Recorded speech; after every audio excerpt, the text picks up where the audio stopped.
que está por ahí. Y bueno, nada, recuerden que las presentaciones duran 15 minutos aproximadamente y al final vamos a dar un espacio para discusión con las personas que están acá en la presenciales y con quienes estamos en Zoom. Entonces, si quieres, no sé si ya puedes compartir pantalla o te tengo que dar algún permiso.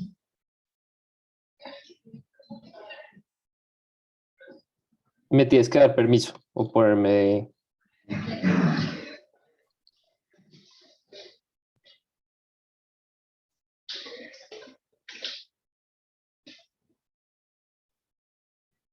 ¿Qué ya?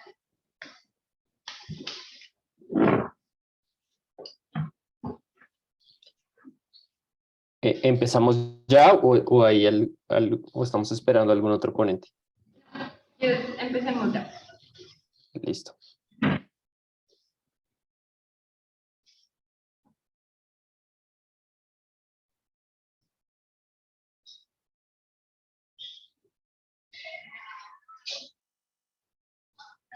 También participo. Sí. Entonces, con el perfil para...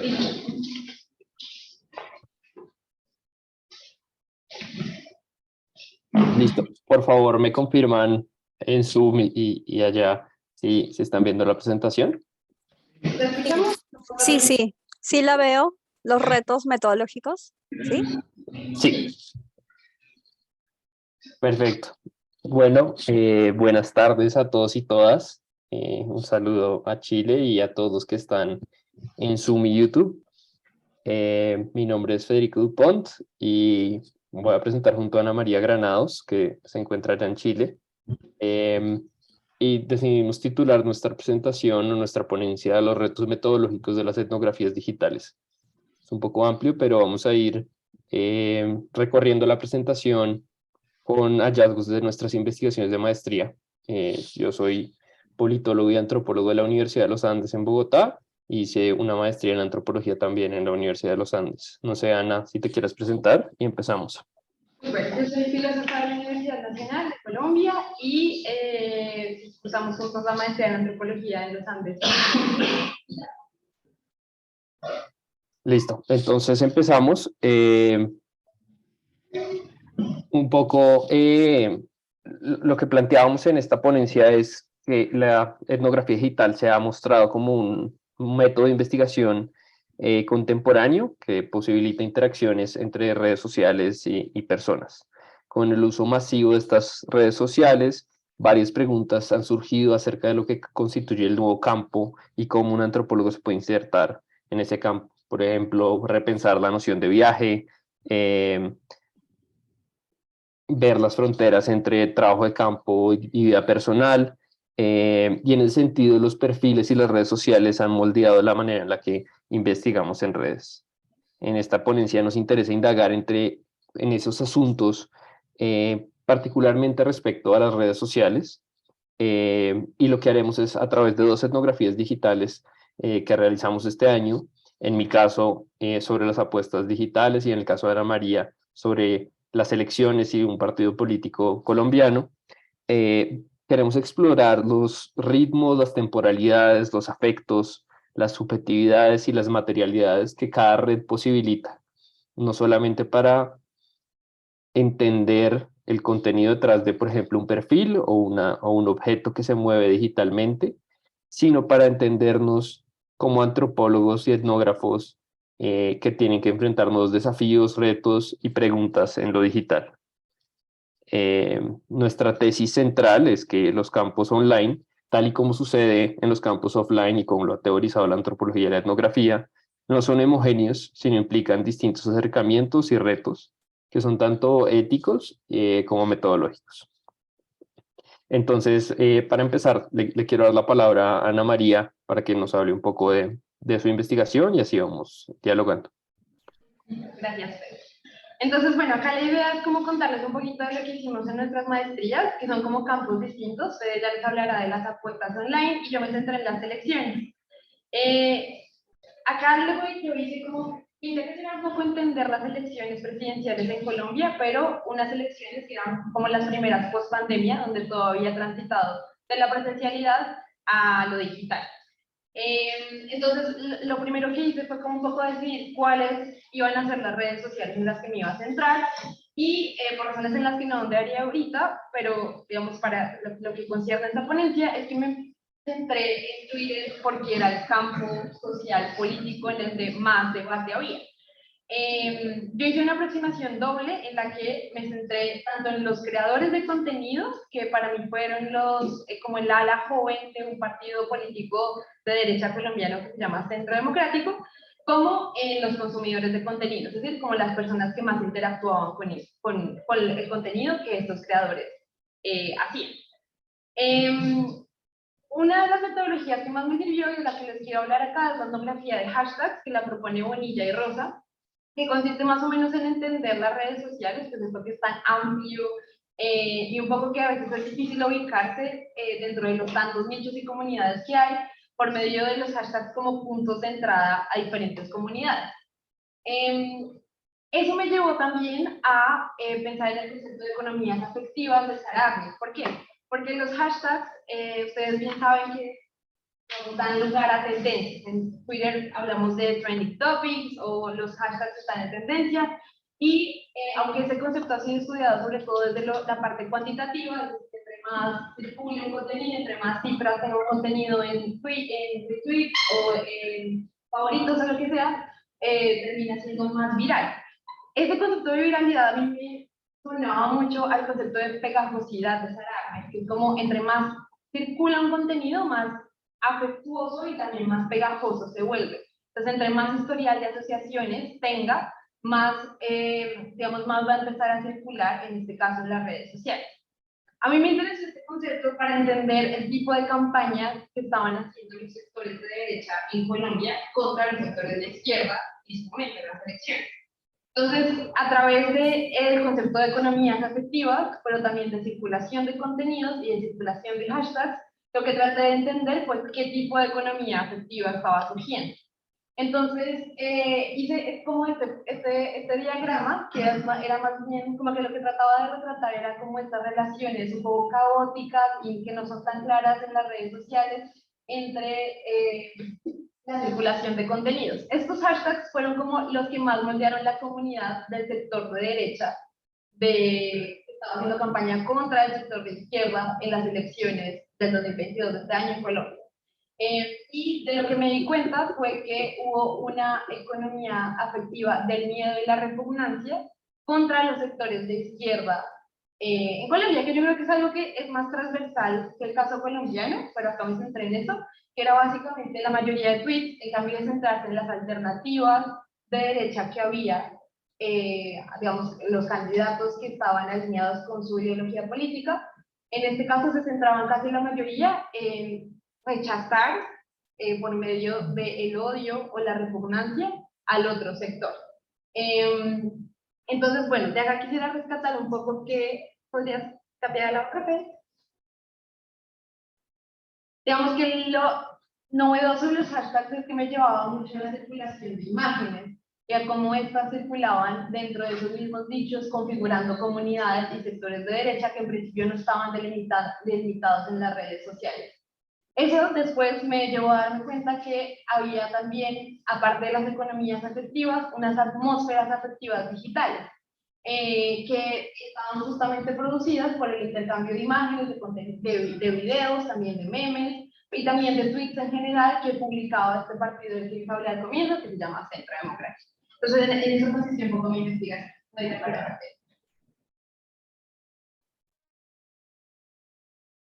Listo. Por otro lado, mi investigación que titulé Con cabeza fría y con toda la esperanza, construcción de subjetividades en el capitalismo contemporáneo en las apuestas deportivas en línea, lo que yo buscaba hacer era una aproximación a comunidades de apostadores a través de redes sociales como Facebook, Instagram, Twitter, Patreon, TikTok, Telegram y WhatsApp.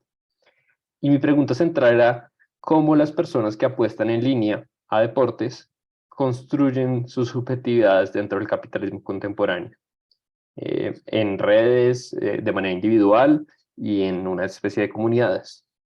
Entonces, un poco las apuestas deportivas eran una excusa para ver la manera cómo funcionan dispositivos afectivos dentro de las economías de especulación en el capitalismo contemporáneo. Ahí introduje una categoría sobre el riesgo y la mitigación del riesgo, que era la manera en la que se predice el futuro en medio de un panorama de precariedad, incertidumbre y aspiración por un estilo de vida.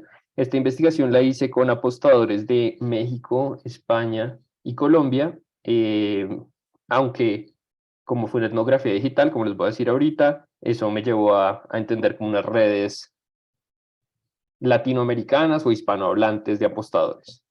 Y lo que encontré un poco es que las transacciones del capitalismo contemporáneo, como las apuestas, son sitios de constante manipulación, contradicción, negociación e información que se informan por registros afectivos en muchas ocasiones, por conocimientos diversos y por formas de valorar la realidad.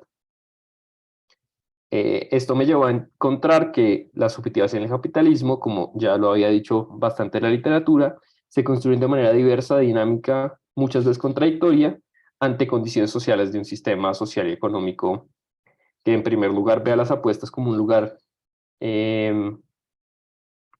como tabú, por decirlo de alguna manera, como un lugar que no, algo que no se debe hacer o algo que no es público, y donde se insertan apostadores de maneras muy diversas.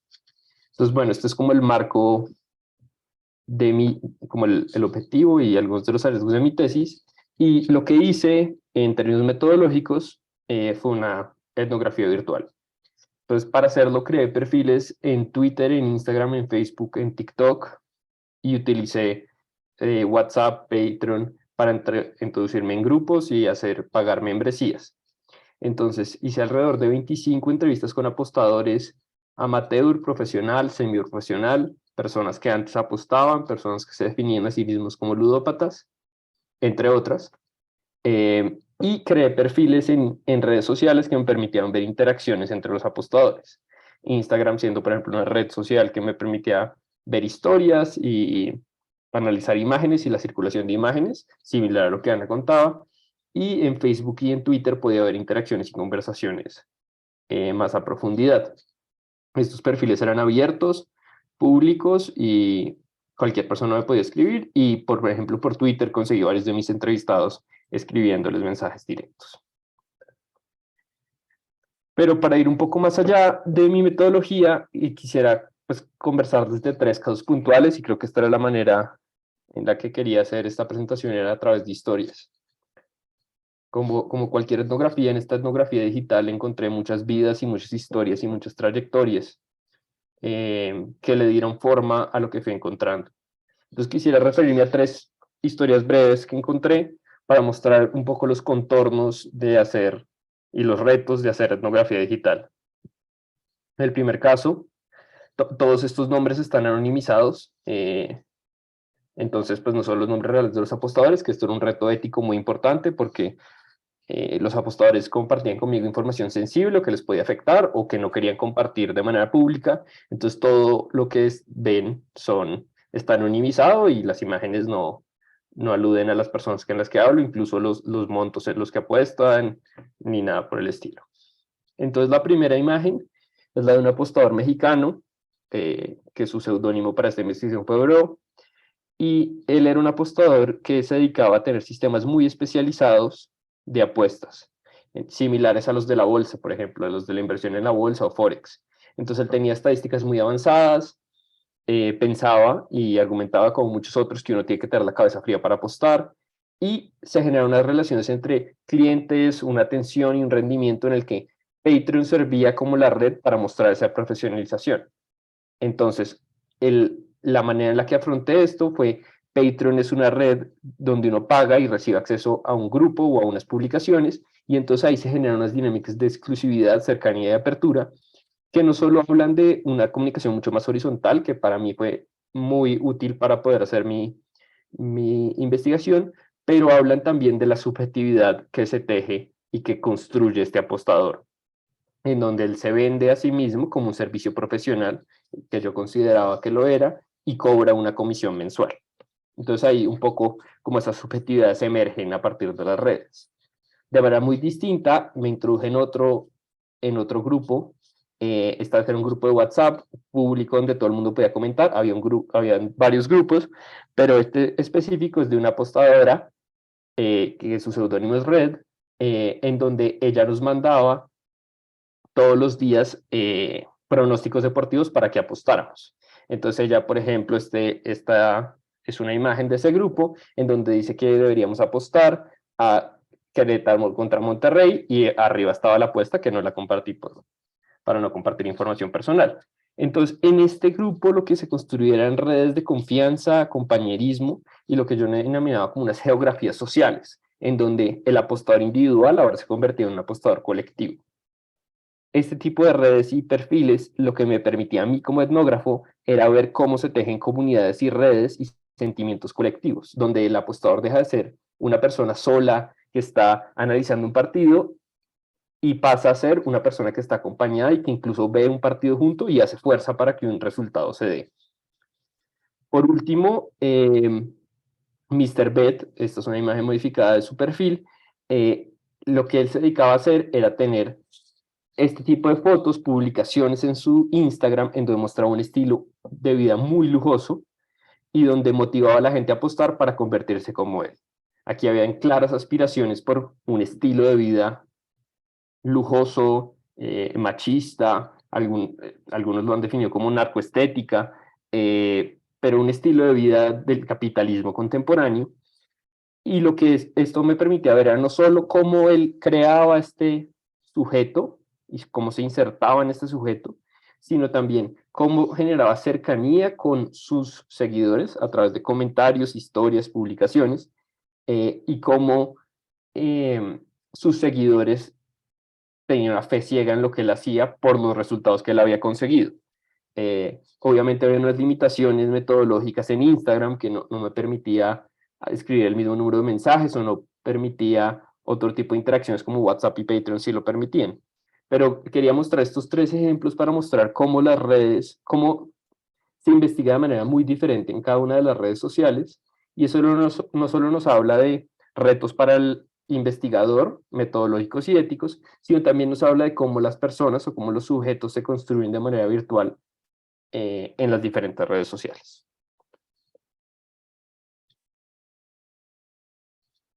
Pero ya estamos concluyendo. Bueno, entonces, digamos que esta ponencia también surge de que con Federico hicimos nuestras tesis casi que paralelamente, entonces teníamos muchas discusiones sobre los ritmos que tenían nuestras etnografías, que pues contrastaban un poco, y un tema, un factor que era transversal para ese contraste eran los movimientos que tenía cada plataforma. Entonces veíamos como para mí Twitter se movía muy rápido, era realmente una red en la que yo tenía que estar pendiente constantemente de las tendencias porque podían fluctuar de una hora a otra, y en la que tenía que estar, o me la pasaba como horas durante el día scrolleando para ver como estos contenidos que eran de un flujo realmente masivo. Al contrario de otras en las que, por ejemplo, como Fede contaba, que estaba en Instagram, que fue una de las redes como pilares para él, en las que el contenido era más bien, digamos, como en un sentido menos rápido, menos veloz y también menos masivo. Entonces, con esto llegamos a la conclusión de que las etnografías digitales, en específico las etnografías de redes sociales, tienen un factor de temporalidad y de movimiento, que son como factores interrelacionados, en los que el etnógrafo o la etnógrafa se debe adaptar para aprender a transitar o a navegar por ellos. Entonces, en la virtualidad, digamos que es un poco, el espacio a veces queda relegado, ¿no? Como dónde está el investigador en la virtualidad. Nosotros creemos un poco que se trata de cómo transitamos las redes sociales, cómo las navegamos, y en eso es clave cómo cada plataforma y cómo cada interfaz facilita o posibilita ciertas dinámicas que otras no. De otro lado están los puntos de acceso, que esto es algo también que en la antropología y en el canon antropológico clásico es muy importante, ¿no? Como cómo entramos a ese campo que nos interesa estudiar. Y lo paradójico es que, aunque las redes sociales son públicas abiertas, no todo nos sirve. Como investigadores, cuando queremos entrar a nichos, como en el caso era el sector de derecha, de colombiano, en el caso de Federico, un nicho de apostadores, es difícil como entender por dónde debemos tocar puertas. Por eso creemos que hay ciertos elementos que, como les hablaba, pueden ser los hashtags, pero también pueden ser grupos de Telegram o perfiles que nos permiten entrar a esas comunidades nichos de forma como más precisa. Y lo último que queremos, que a la conclusión a la que llegamos era como esta distinción importante entre la etnografía digital y la etnografía online, porque creemos que la digital siempre está en ese límite entre lo online y lo offline, como que realmente centrarse exclusivamente en lo online es casi imposible, casi que todas nuestras interacciones, en mi caso con creadores de contenido político, en el caso de Federico con apostadores, implicaron interacciones con los participantes de las investigaciones que fueron como una mezcla entre lo offline y lo online. Y ya terminamos rápido, 2 minutitos, Fede, si quieres, para la última y pasamos. Sí, con eso último que decía Ana, nosotros estuvimos pensando mucho en qué implicaba pasar de una antropología, o sea, qué implicaba pensar desde la antropología, la etnografía y lo digital, donde se rompían nociones como el viaje antropológico o etnográfico, donde viajar etnográficamente era mover el dedo entre un perfil personal, porque tenemos redes sociales personales y redes como profesionales o académicas, en donde el campo era algo que no paraba. En mi caso, en las apuestas se podía apostar a cualquier hora del día en cualquier lugar del mundo, y teniendo interlocutores españoles también eso generaba unas distancias temporales interesantes en donde ir al campo y volver del campo se borraba, amanecía con mensajes y redes y grupos que habían apostado la noche mientras yo dormía, y eso llevó a horarios, tiempos, ritmos e intensidades muy particulares y muy distintas de lo que es hacer como una etnografía más tradicional.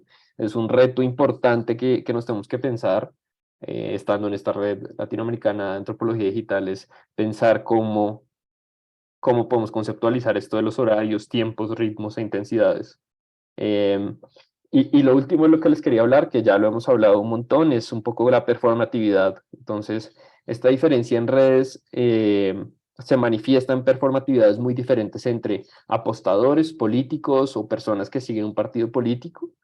Y estas heterogeneidades o particularidades de cada persona o especificidades, lo que yo siento que nos habla es de la sociedad actual y el capitalismo contemporáneo, y no por ser digital o online hay menos especificidad de la que habría en un grupo de personas presencial.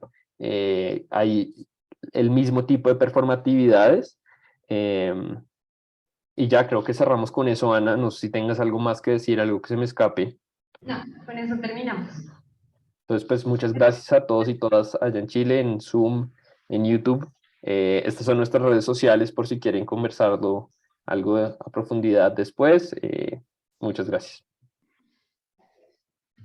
Súper. Entonces, nuestra siguiente ponente es Antonella Consiglieri, de la Facultad de Filosofía y Letras de la UA. ¿Estás ahí? Sí, Antonella. Dale, la palabra es Hola, tuya. ¿cómo están? Bien, te escuchamos un poquito bajito, creo. Bien.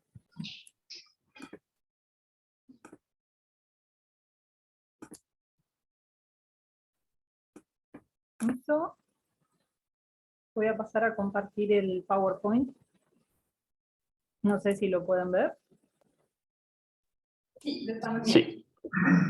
Perfecto.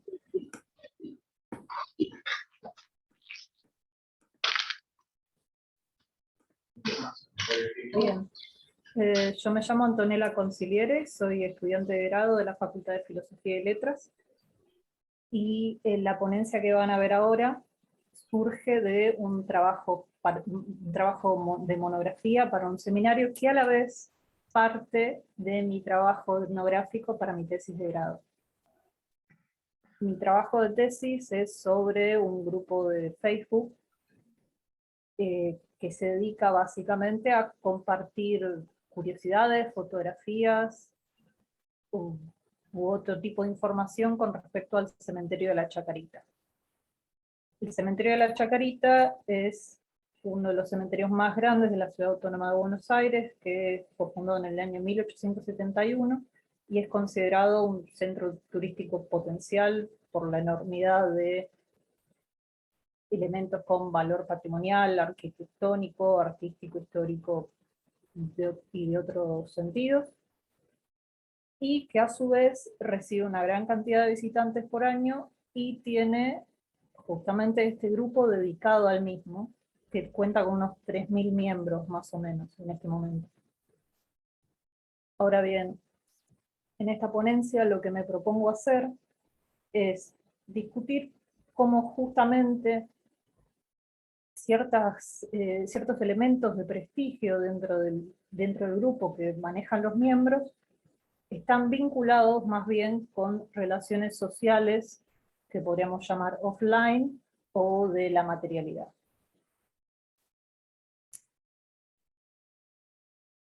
Como les decía, este es un grupo que se llama Cementerio de la Chacarita, Arquitectura, Símbolos e Historia, y que está dedicado a compartir fotografías, información, datos curiosos, a hacer y contestar preguntas, incluso a patrocinar eventos educativos o páginas también dedicadas a los cementerios, pero por fuera de la plataforma. Es un grupo público, lo que quiere decir que quien lo busque puede ver el contenido, y además tiene un reglamento interno muy explícito, muy completo, en el cual se delimita básicamente las guías que tiene de manejo que deben tener sus miembros. Surgió a fines de 2020, casi entrando en la pandemia, perdón, de 2019, y la mayor parte de sus miembros se unió a comienzos de 2020 durante la pandemia, justamente porque había mucha gente interesada en visitar el cementerio y se encontró con una gran cantidad de restricciones para concurrir al lugar. Ahora bien, yo el grupo lo considero un espacio social en términos de Durkheim, lo que quiere decir que sería una representación colectiva de justamente las lógicas de la organización de la vida social sobre un espacio físico, que en este caso sería el predio del cementerio. Y básicamente, perdón, estoy teniendo unos problemas técnicos, básicamente es un lugar en el que estas mismas representaciones del cementerio entran en disputa. Quisiera detenerme un poquito para hablar sobre algunos conceptos teóricos en los cuales me basé para hacer la etnografía digital. Para empezar, tomo como referente a Grillo cuando habla de la Internet y en el contexto de la etnografía como una herramienta y espacio social en sí mismo, que es básicamente la extensión de las relaciones sociales y de los propios sujetos. Esto va a ser muy importante más adelante, justamente por esta idea que tengo con esta ponencia de que los conceptos que son importantes para este grupo no surgen en sí mismos del grupo, no surgen de la nada, sino que tienen que ver con las relaciones sociales que son previas a la existencia de este espacio social. Bien, uno de los ejes de análisis con los que estuve trabajando es el del capital simbólico y la participación en el grupo. El capital simbólico, tomándolo de Bourdieu, lo entendemos como una especie de poder social que consta del reconocimiento que se le da a otros tipos de capital, como el económico o el cultural, y según se imponen las propias categorías de percepción y las relaciones de fuerza que se reproducen o refuerzan. Ahora bien, el capital simbólico en este grupo tiene unas características muy específicas. Se suele vincular más bien a cualidades que tienen que ver con el conocimiento sobre el cementerio y su historia, la familiaridad con ciertos ritos o prácticas funerarias, las habilidades técnicas y estéticas para retratar al cementerio de Chacarita, especialmente con fotografía, aunque también ha habido casos de poesía y de pequeños relatos. Y básicamente este capital, este prestigio que se le da a los miembros a partir de estas prácticas, se puede se manifiesta en lo que son las interacciones de dos maneras. Por un lado están las reacciones y los comentarios positivos, y por el otro tenemos las obtenciones de insignias de grupos. En esta diapositiva, que lamentablemente no es muy estética porque no logré que mi interlocutor, mis principales informantes quisieran utilizar todas las fotografías o se prestaran a usar todas las fotografías, podemos ver que una publicación, un posteo bastante grande con un corpus de 37 fotografías que se centran en el estado interno de algunas bóvedas del cementerio, al ser considerado de interés para la mayor parte de los miembros del grupo, recibió 132 reacciones positivas y 43 comentarios, cosa que está bastante por encima de la media de la mayoría de estos posteos. Ahora, perdón.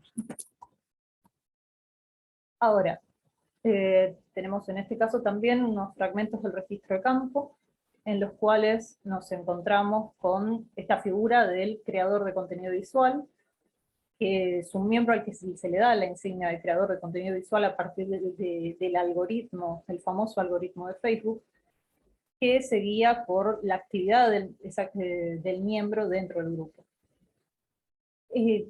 Este tipo de publicaciones, especialmente las de los creadores de contenido, suelen tener también un índice muy alto de reacciones positivas.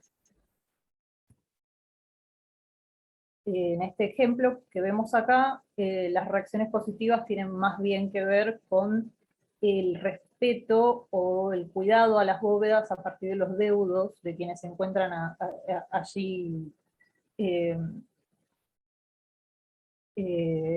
La palabra no es enterrado, justamente porque es una bóveda, pero básicamente los difuntos en esos espacios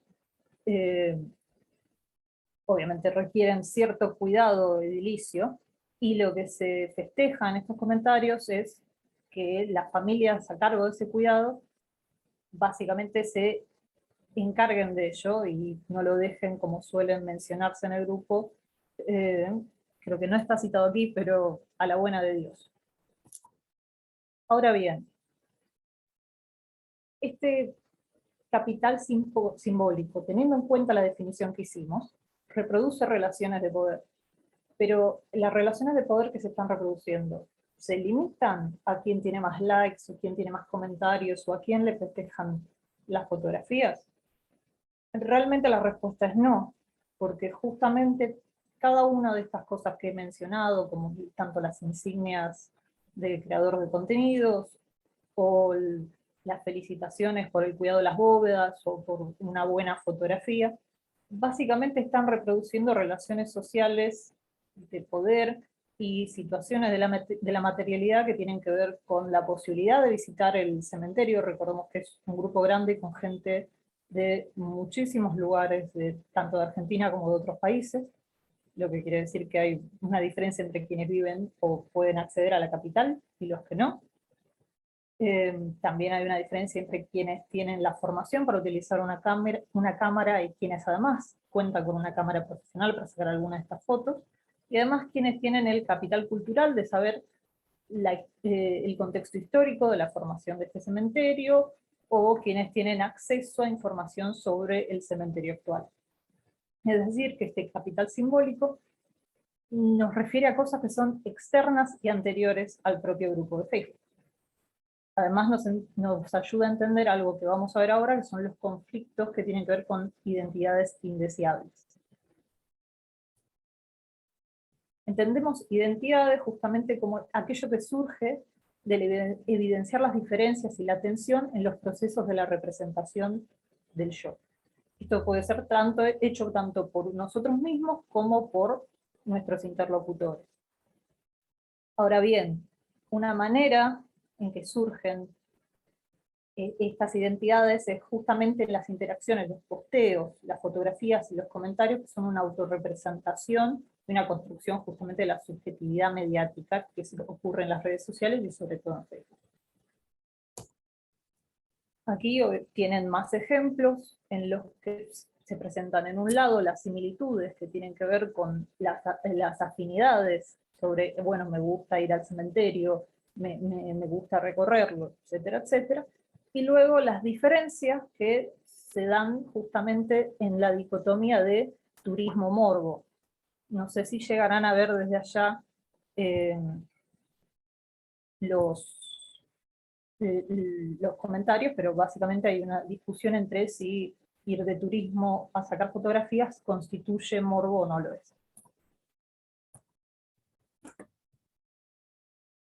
Ahora bien, como teniendo en cuenta el aspecto de la multiplicidad de la identidad humana, todos los sujetos somos capaces de ocupar diversos roles sociales que se combinan y que tienen necesidades negociables. Eso quiere decir que nuestra identidad en un grupo como este no se limita a simplemente ser miembro del grupo. Y aquellas identidades que por el motivo que sea se caracterizan a partir de los prejuicios negativos de los otros miembros del grupo, configuran estigmas.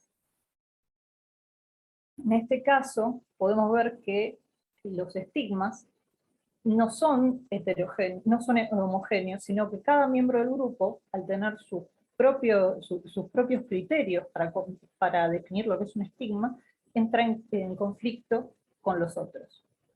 Aquí pueden ver algunos ejemplos en los que hay discusiones de tipo político, en las cuales lo político entra a la escena de debate, usando términos justamente propios de la discusión política en Argentina, que pueden ser, dependiendo del contexto, o neutros o directamente despectivos. En conclusión, el grupo público del Cementerio de la Chacarita, Arquitectura, Símbolos, Historia, es efectivamente un espacio social en el que a partir de la interacción, este capital simbólico y estas identidades que hemos definido entran en conflicto y además lo hacen de manera tal en que se puede ver que su origen no es la administración del grupo, por ejemplo, o conflictos en torno a sacar fotografías o a quién reacciona a qué, sino a conflictos sociales, económicos o políticos que pueden vincularse de manera más o menos directa con el cementerio o con la vida social del país en general. Muchas gracias.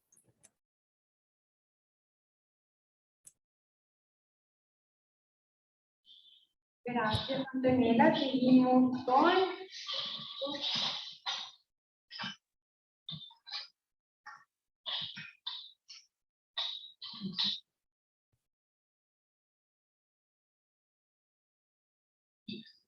Seguimos con Diana Félix, del Grupo de Investigación Antropología de la Ciudad. Dale, Diana, la palabra es tuya. Ok, voy a compartir mi exposición. ¿Me avisan, por favor, si pueden ver la pantalla? Acá lo estamos viendo perfecto. Sí. Ok, sé que tengo 15 minutos, así que voy a respetar el tiempo.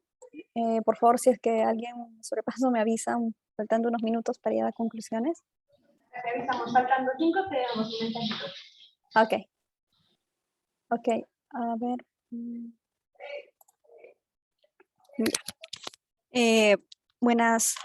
Buenas tardes con todos allá, con todos los participantes. También quiero agradecer al segundo encuentro latinoamericano de antropología digital por la aceptación, la invitación de esta ponencia. Esta es una investigación que yo realicé a lo largo de 3 años como mi trabajo de investigación para optar por el título de maestría en antropología visual por la Universidad Católica en Perú.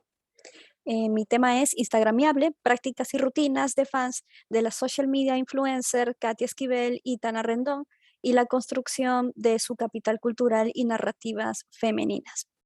Entonces, quisiera comenzar esta ponencia con estas citas sobre tecnologías vitales de Edgar Gómez Cruz, sobre el uso de estas tecnologías que ya son parte de nuestra cotidianidad, parte también una extensión nuestra, también con el uso del smartphone, de tantas tecnologías con las que nos comunicamos y también performamos y reconstruimos nuestras subjetividades.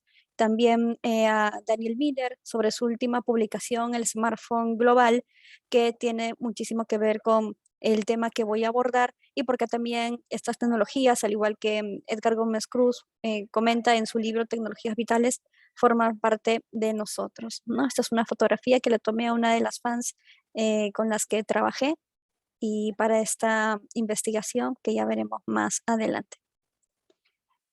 Nosotros, yo deseo discutir un principio etnográfico y la importancia de la etnografía digital para este trabajo, porque es una metodología de trabajo de campo que todavía tiene mucho por recorrer, que al menos en Perú faltan más estudios, creo que en América Latina también se van abordando cada vez más mayores estudios que comprendan a esta metodología de trabajo, hacer etnografía digital en distintas plataformas digitales. En este caso, esta investigación está bajo la red social Instagram, y quiero comentarles un poco por qué es el motivo de esta investigación. Quiero presentarles primero aquí a Katy Esquivel y a Tana Rendón. Son dos social media influencers peruanas.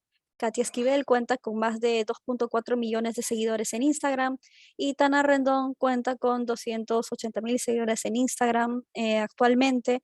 ¿Y por qué las elegí y por qué fue mi interés?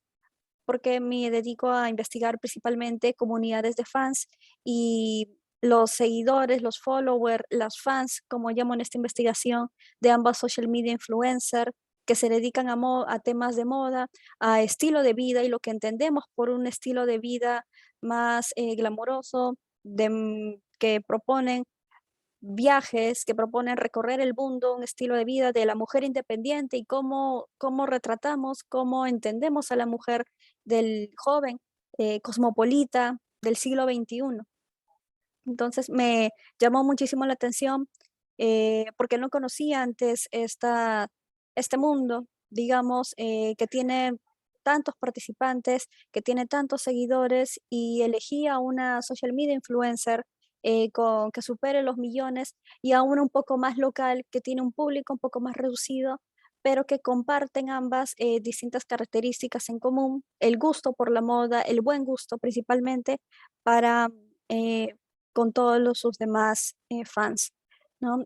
Aquí los contenidos mediáticos y las narrativas de esta social media influencer son una segunda escuela para los fans, como veremos más adelante en los hallazgos, ¿no? Y esto es lo importante porque esta investigación también busca analizar, observar, mediante una observación participante y también una observación, una etnografía digital y remota, cómo se forma un capital cultural, cómo se reconstruyen las subjetividades y estas nuevas narrativas femeninas y una nueva clase media más global, más cosmopolita, ¿no?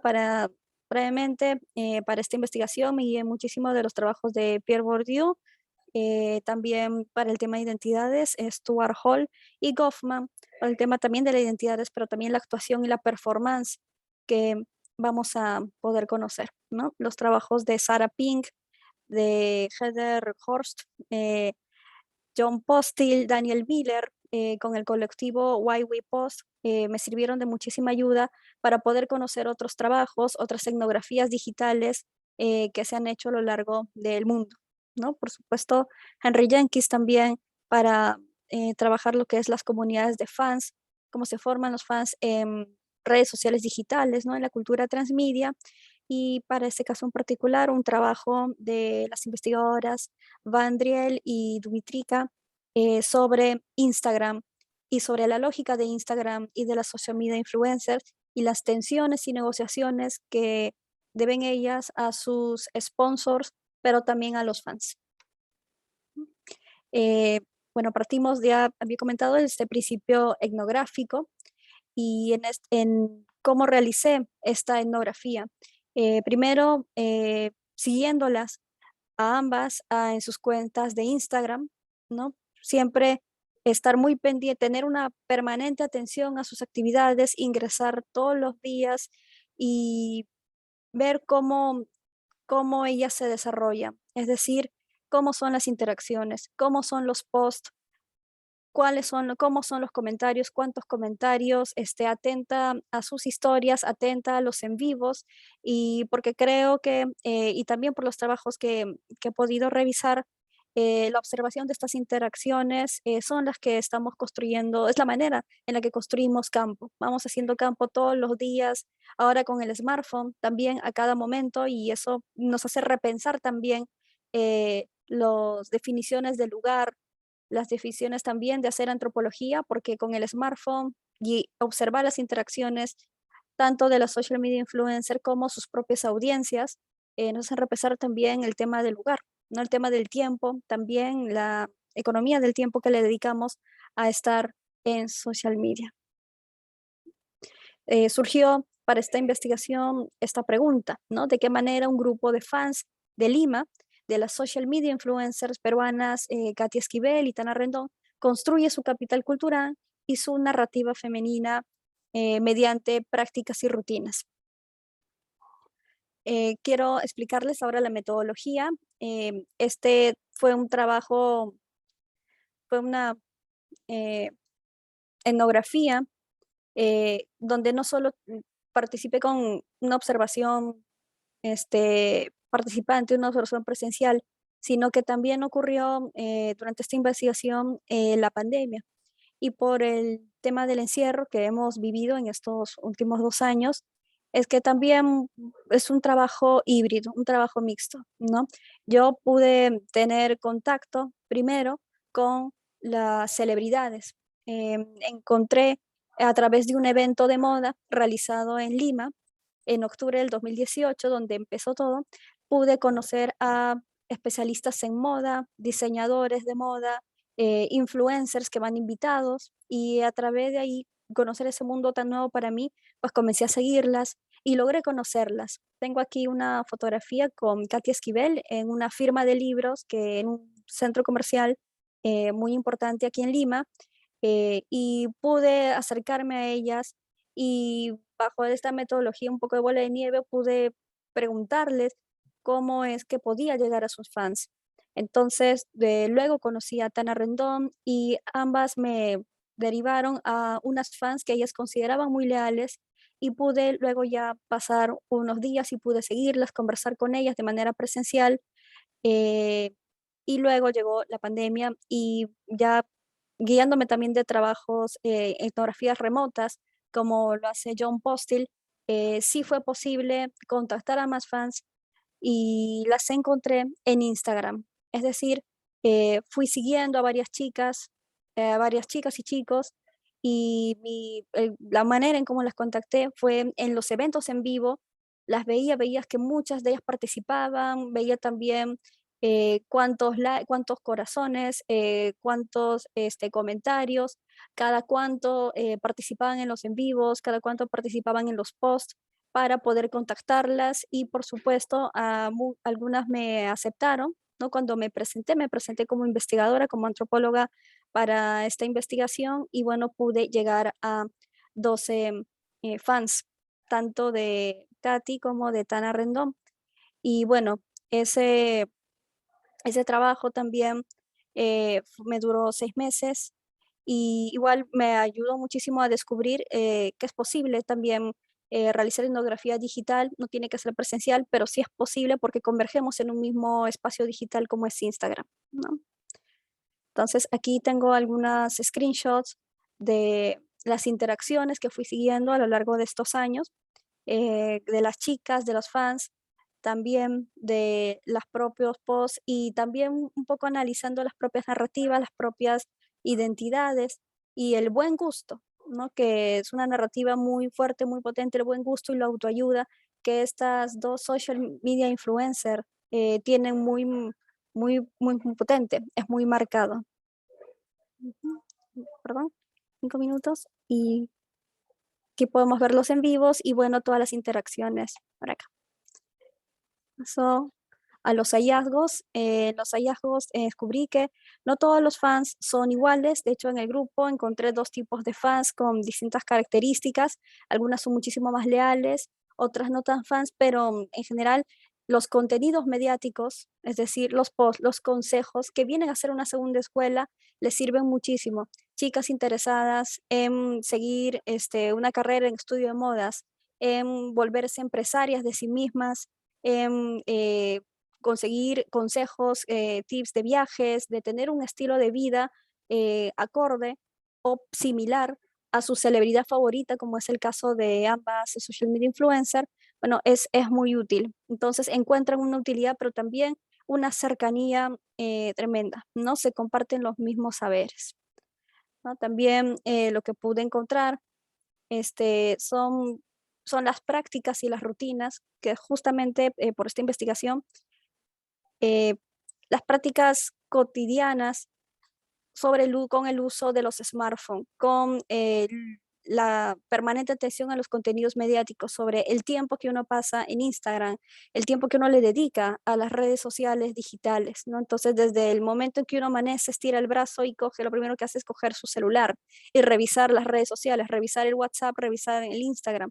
Entonces, se va haciendo hábitos, ¿no? Y aquí muchísimo me sirvió por ti con el tema del hábitus, que ya se hace una norma o damos por sentado de que muchas chicas, y estas chicas lo compartían, hacían, ¿no? Entonces, el haber crecido, al haber ser nativos digitales, el haber crecido, nacido con internet, son chicas desde los 15 años hasta, hay una de 30 que encontré, pero que ya el internet era muy parte de sus vidas. Entonces, bajo esta premisa también pude encontrar una nueva clase media global cosmopolita, es decir, Instagram o internet o espacios donde convergen ese tipo de chicas genera que más bien no exista una jerarquías tan verticales, sino más bien encontré en este estudio que nos vamos a una horizontalidad, porque chicas desde un sector socioeconómico alto hasta un sector socioeconómico clase medio o más bajo, pero que tienen acceso a internet, ya sea un smartphone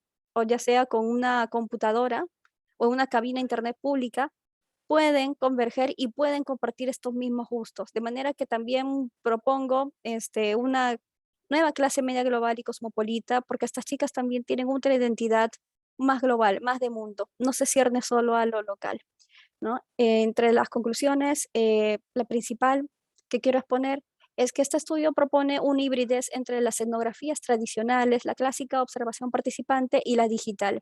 Creo que el trabajo de campo que se hace es muy complementario. De hecho, el campo se construye, es un espacio poroso entre lo digital y lo presencial. Es decir, no es que cambiamos, somos otras personas en lo digital cuando estamos en estas redes sociales o en un evento como ahora en Zoom, sino que simplemente entramos en un espacio poroso donde estamos entre lo presencial y lo digital. No separo lo que es espacio presencial y digital. Creo que también está muy marcada esa narrativa de esta mujer joven que se construye sola, ¿no? Que busca ser educada, busca tener más oportunidades y encuentra en estas social media influencers una amiga, una hermana de la cual aprender y que es un estilo de vida ya moldeado, ¿no? Y aquí viene la reconstrucción de las subjetividades. Se van reconstruyendo siempre también guiadas por estas celebridades. Creo que las narrativas del yo también están muy presentes ahora, ¿no? Hay un momento de celebración del yo en las redes sociales digitales, como cuentan estas chicas, al tomarse la foto perfecta, al tomarse el encuadre perfecta, colocarse los filtros, también emulando a sus celebridades, pero también se va convirtiendo en un hábito, en un estilo de vida, en cómo tomarse la foto, ¿no? Y la foto que quiero tomar es la foto que quiero proyectar, ¿no? Creo que finalmente estas imágenes fabricadas que son instagrameables obedecen a una lógica de imaginar y proyectar un mundo íntimo que es más bello, más hermoso, es más admirado y deseado por todos. Y eso es.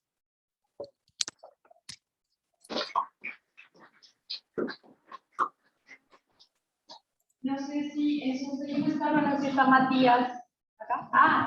Yo te voy a preguntar cómo mejorar las tienes.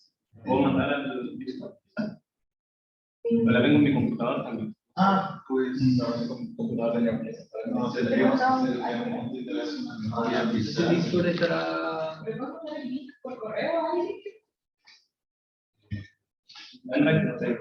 Tengo como una reflexión.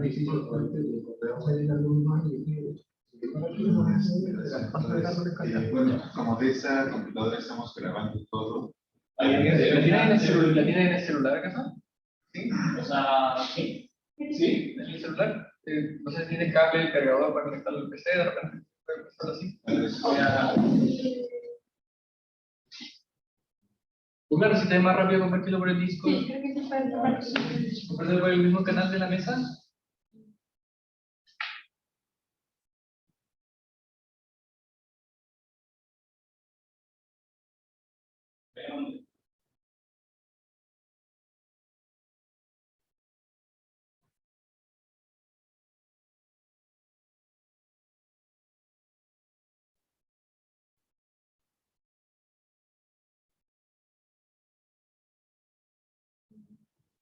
Cuando empezó la mesa todavía no había llegado, ¿verdad? Un poquito antes, pero no pensé que voy a conectar. Ya, ok. Tenemos un equipo.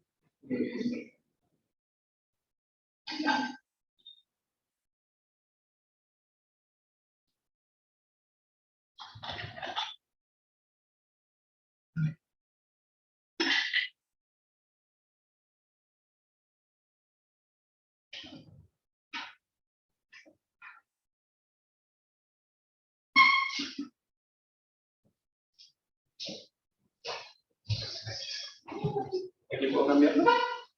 Sería. Sí. El tiempo tú me dices dónde estás listo. Sí, teléfono. Sí, Adelante, vamos. El micrófono está habilitado. Buenas tardes, me presento, soy Matías de Chibutú, estudiante de quinto año de antropología de la UC. Bueno, vengo a contarles un poco sobre mi investigación de aquí de mi grupo de amigos, explorando los vínculos interpersonales, comunitarios en chat grupales de WhatsApp. Primero, presentarles un poco el problema de estudio, los objetivos. Mi objetivo era explorar la construcción y mantención de vínculos personales y comunitarios y afectivos entre hombres universitarios a través de la plataforma de WhatsApp. Este interés surge a partir de la reflexión sobre mi propio uso de la aplicación, darme cuenta que escribo de manera distinta a distintas personas, de que los distintos chats grupales tienen dinámicas dependiendo de si son amigos, si son trabajos, si son estudios. Creo que en ese sentido WhatsApp es un espacio muy rico para explorar cómo distintas relaciones sociales se configuran de distintas maneras. Un poco sobre el campo que realicé y la metodología. Yo hice observación participante y entrevistas con un grupo de 6 amigos, que tienen entre 23 y 27 años, todos en un proceso de egresar también de la universidad. Ellos son de carreras distintas y de universidades distintas. Esto también va a ser bien importante más adelante. Los primeros acercamientos que tuve fueron a partir de esta comunicación más presencial, quizás encontrarnos para conversar o hacer entrevistas, y después de un par de meses fui integrado al grupo de WhatsApp.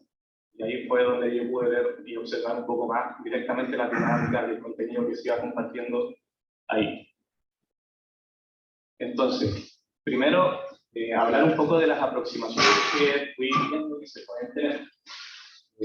Para comprender un poco la conformación, el mantenimiento también de los vínculos sociales en redes sociales o en plataformas digitales, están primero, o básicamente, estos 3 acercamientos que observé.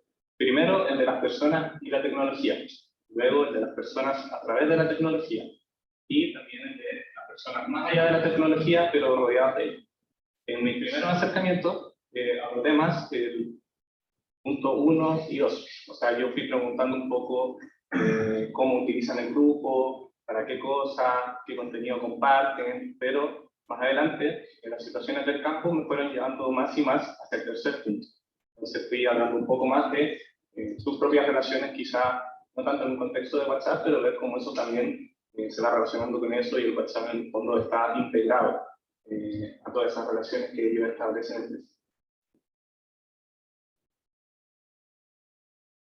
Bueno, entonces, la primera aclaración, uno de los primeros descubrimientos que fui haciendo en mi proceso de trabajo de campo, fue que hay que entender la conformación del grupo en un contexto social más amplio, que incluye otros círculos sociales, espacios y temporalidades.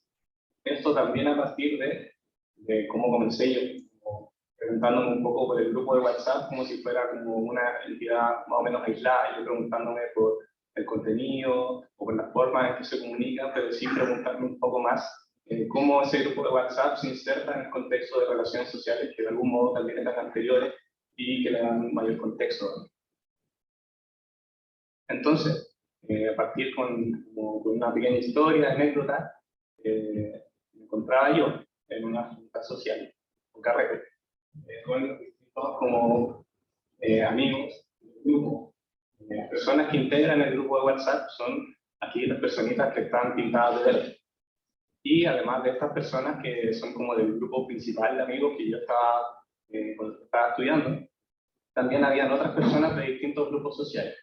Entonces ahí, en medio de la fiesta, me fui dando cuenta que si bien que todas esas personas estaban disueltas y compartían entre sí de manera como un poco más desordenadas quizás, al mismo tiempo, estas personas del grupo de WhatsApp seguían conservando una identidad propia o como un sentido que era claramente distinto de las otras personas que estaban también presentes ahí en esa fiesta. Entonces, me fui preguntando cómo es que se conforma este núcleo, cómo es que ellos llegan a sentirse también y a diferenciarse de las otras personas. Entonces, lo primero que me pareció bastante útil fue, una vez posicionando este grupo de amistad o de WhatsApp en un contexto social mayor con otras amistades, puede ver que hay distintos círculos sociales que se intersectan en distintos espacios, en distintos tiempos y en distintas personas también. Aquí fue bien importante la figura como de algunos amigos anclas, que en el fondo son las personas que invitan a otros amigos a esos carretes y en el fondo terminan formando este grupo social mayor. Entonces estas personas que están en distintos círculos, cuando terminan haciendo que otros círculos más amplios se integren en una sola situación en la que pueden compartir y crear nuevos vínculos. Eso es bien importante. Entonces, ahí comencé a hablar también y a conversar sobre esta idea como de un grupo nuclear, que la palabra núcleo, de hecho, fue una palabra que ellos mismos utilizaron como para describirse. O sea, cuando yo pregunté como qué es la diferencia de los otros amigos, una reunión en la que estábamos solo nosotros 7, ellos 6 y yo, le pregunté por qué no invitar a algunos de estos amigos que fueron a estos carreteros amplios. Me dijeron que, no sé, quizás hay cierta afinidad o porque son personas un poco más lejanas o en este contexto no sería demasiado cómodo. Y por ahí fui indagando también cómo que se constituye este núcleo de personas que son cercanas, que tienen confianza y que, como dije anteriormente, en una red social más amplia, ellos mismos también se integran en un grupo aparte o más distintivo. Aquí, una figura importante e ilustrativa fue la del fichaje, que también es una palabra con la que ellos describieron esta situación, que a mí me llamó la atención también porque es un término futbolístico, y toda esta conversación se desarrolló también en esos términos. El fichaje es como este amigo de otros círculos sociales que ha ido haciéndose cada vez más presente y que está cada vez más cerca también de integrar ese núcleo. Entonces esto también revela un poco las dimensiones temporales y procesuales que estos grupos llegan a conformarse. Este fichaje dijeron que estaba en primera, o no, que estaba en posición de ascenso a la primera división, entre comillas. O sea, son personas que empiezan a aparecer más, que empiezan a valorar más y a considerar más también para invitar a espacios quizás amigos. Ahí también estoy yo mismo, que en primer lugar pude tener un poco más de acceso a ese grupo porque conocía a uno de ellos. Entonces, de cierta manera, yo también era un fichaje y eso fue algo con lo que se jugó. Ellos me molestaban, me tiraban tallas de que por un lado porque no le estaba investigando, pero también se reían, también empezamos a compartir. Y eso también me fue demostrando que para estudiar la amistad también hay que pasar por un proceso de hacer amigos o de integrarse. Entonces, esto es como parte de las dimensiones del mismo campo y de la tecnología que se puede hacer en estos temas. Entonces, preguntándome bien por cómo es que llega a conformarse este nuclear de amistad, pidiendo que habían algunas como términos o algunas situaciones que eran clave. Eran el aparecer, el permanecer y el estar disponible. Este aparecer tiene que ver con, en este contexto social más amplio, hay personas que constantemente llegan a las juntas. Y que lleguen a las juntas posibilita también comenzar a establecer un vínculo, compartir más y conocerse más. Entonces, este aparecer también es importante porque las personas que dejan de aparecer van también alejándose y ya no tienen tantas posibilidades tampoco de integrarse al núcleo. De hecho, alguna vez se comentó sobre esta misma figura del fichaje, de otros fichajes que al final no fueron, porque dejaron de aparecer o porque hicieron otras instituciones y se cortó el vínculo en el fondo que podría haberlo llevado a ese núcleo. Más bien, pero esto sí importa necesariamente vínculos personales que se tengan, pero sí como esta dinámica un poco más grupal. El permanecer también es importante porque son las personas que se quedan en el grupo. O sea, este grupo ha pasado por distintos cambios, ha integrado a nuevas personas, han personas que se han ido. En el fondo esto es un poco parecido a la paradoja del marco de Teseo, como en qué momento este grupo deja de ser el mismo grupo, va cambiando. Eso es como una dinámica bien interesante. De nuevo, remarca la importancia de usar el tiempo en la forma en que se conforman estos grupos. El estar disponible, por otro lado, es un tema más de confianza. Esta persona va a estar disponible más allá de juntarnos, como a carretear, sino que va a estar disponible también en caso de que yo necesite darme, o en caso de que necesite armar muebles. Una vez nos juntamos a armar muebles con una persona que se haya mudado. Eso es, en ese contexto, no hubieran llegado otras personas de este círculo social más amplio. Vale. Entonces, preguntándome por el grupo de WhatsApp ya es más particular. El surgimiento del grupo comenzó como dos amigos que vivían cerca. Y porque vivían cerca, vieron que era más práctico crear este grupo de WhatsApp para organizar las juntas. Entonces, ellos como que siempre referían a que el grupo de WhatsApp cumple simplemente esa función, como que no hay nada más detrás de eso, de organizar juntas diversas. Yo también privilegio mucho la comunicación en un sentido más esencial. Pero una cuestión interesante es que con el tiempo fueron agregando personas que ya no eran vecinos, que vivían lejos. Entonces esta dinámica también fue cambiando. Y en ese proceso de agregar nuevos amigos al grupo, también se fue consolidando esta identidad grupal, que va más allá de juntarnos a carretear, etc.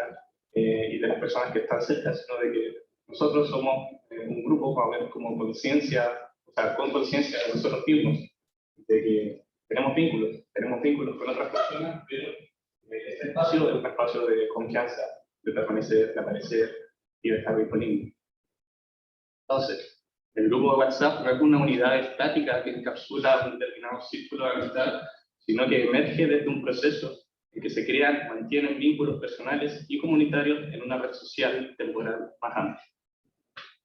Esto es especialmente interesante al considerar que hay distintos grupos de WhatsApp que han quedado como inactivos en el tiempo, en el que hay personas que coinciden con este grupo actual y otras personas que han dejado de estar.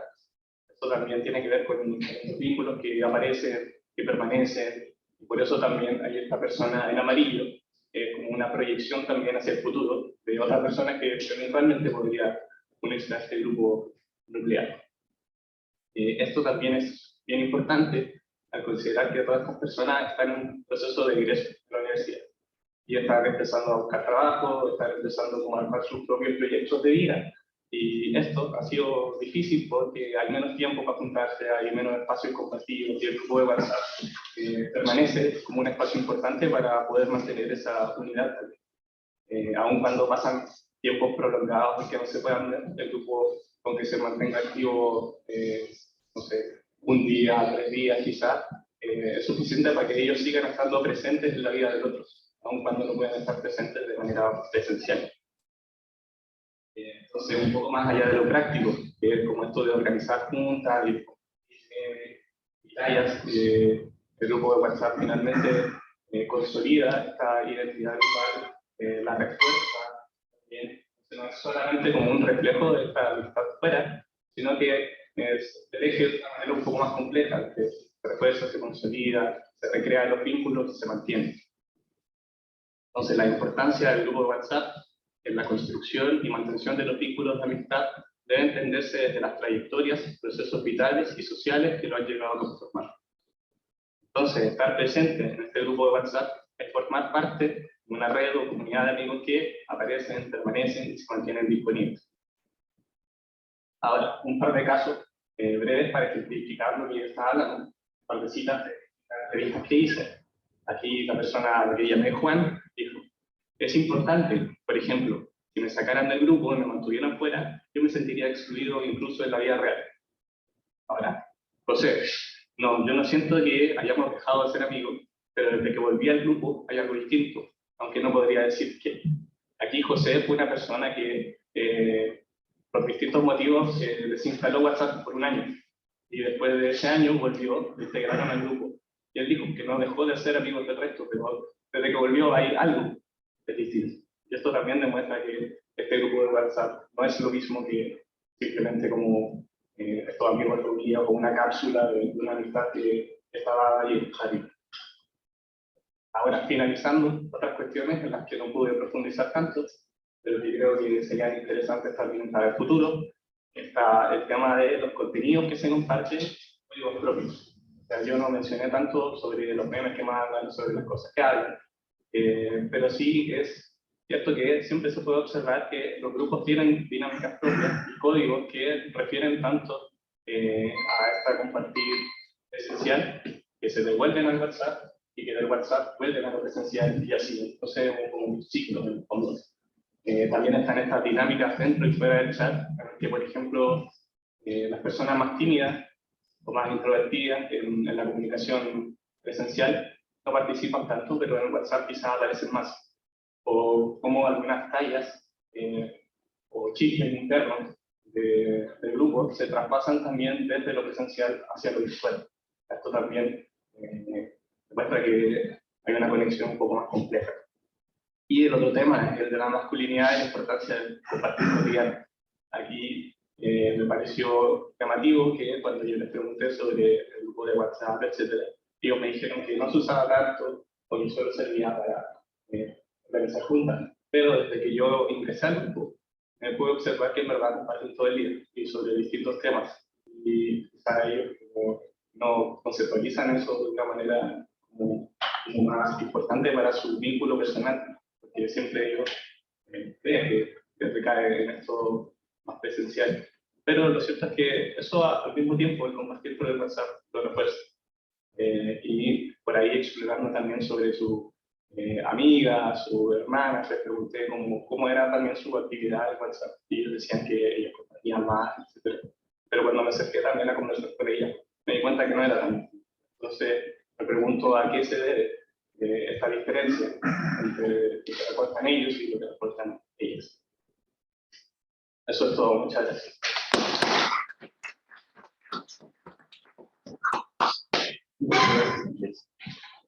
Voy a cambiar la luz, cuidados. Bueno, todavía tenemos unos 6:30 y tenemos media hora. Entonces, bueno, pues si alguno de ustedes tiene alguna pregunta para los compañeros, que cuenten ustedes. Entonces, bueno, está Ignacio, después Ana, ¿sí? Entonces, igual si los compañeros en Zoom quieren dejar sus preguntas o si quieren abrir su micrófono, pues sería bueno si alzan su manita del Zoom para que podamos ir haciendo este orden, ¿va? De entrada les pido una disculpa, mi papel es muy ingrato aquí, tengo que contarnos, perdón, pero es lo que me tocó hacer, perdón. Entonces, bueno, tenemos media hora, creo que este es el momento más divertido. Entonces, Ignacio, y luego Ana, y si alguien más se suma, después Federico. Entonces, bueno, tenemos 3 participaciones. Ignacio, Yo voy a ser breve, que en 5 minutos tengo que ir a una reunión. Y quería hacer un comentario a la presentación de Matías, ¿cierto? Matías, sabes que a mí esa antropología me gusta, o sea, las personas que he trabajado que están aquí, Joan, otros más, saben que a mí me gusta la antropología súper esquemática y con explicaciones concretas, y eso a mí me encantó. Creo que es súper necesario el cómo conceptualizaste la dinámica de cómo se generan los grupos de WhatsApp, pero me hubiera gustado ver un poco más de lo que pusiste al final, la construcción de la masculinidad en este espacio, porque me da mucho la sensación, no, creo que me perdí la primera diapositiva, no sé si lo dijiste explícitamente, pero me dio mucho la sensación que estabas hablando de un grupo de hombres heterosexuales entre 20 y 30 años, ¿cierto? 23 y 27, pero Ya. sí son todos hombres.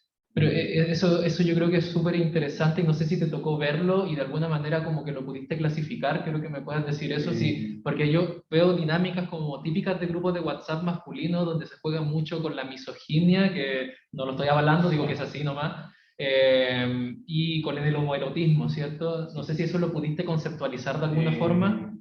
Sí. Desde que eso fue un poco más claro desde que entré al grupo. Igual había una dificultad desde el principio y que la verdad es que no eran personas tan distintas a mí, sobre todo porque son personas que yo conocí por un amigo en común. Entonces también había como un proceso de distanciarse un poco más para poder como ver mejor esto también como de la masculinidad, un tema del cual yo también soy parte. Entonces eso es bien interesante. Y ahora en la dinámica grupales de WhatsApp, sí había cosas que uno podría referir quizás como a esta masculinidad, como por ejemplo lo del homoerotismo, que son como stickers, ¿cachai? Que tienen a personas o a hombres generalmente, como una referencia al pene siempre, o tallas como de ese tipo. De hecho, no sé, hacen juegos de palabras, cosas de ese tipo, que sí es como parte del contenido como cotidiano en el fondo, en el que comparten. De hecho, está siempre como, a menos que se hable de un tema como muy claramente serio, esto emerge y emerge siempre. Gracias, Matías. Yo creo que hay un trabajo tremendo para conceptualizar esas como forma de construcción de la masculinidad en un espacio tan íntimo como un grupo de amigos. Te felicito. Gracias.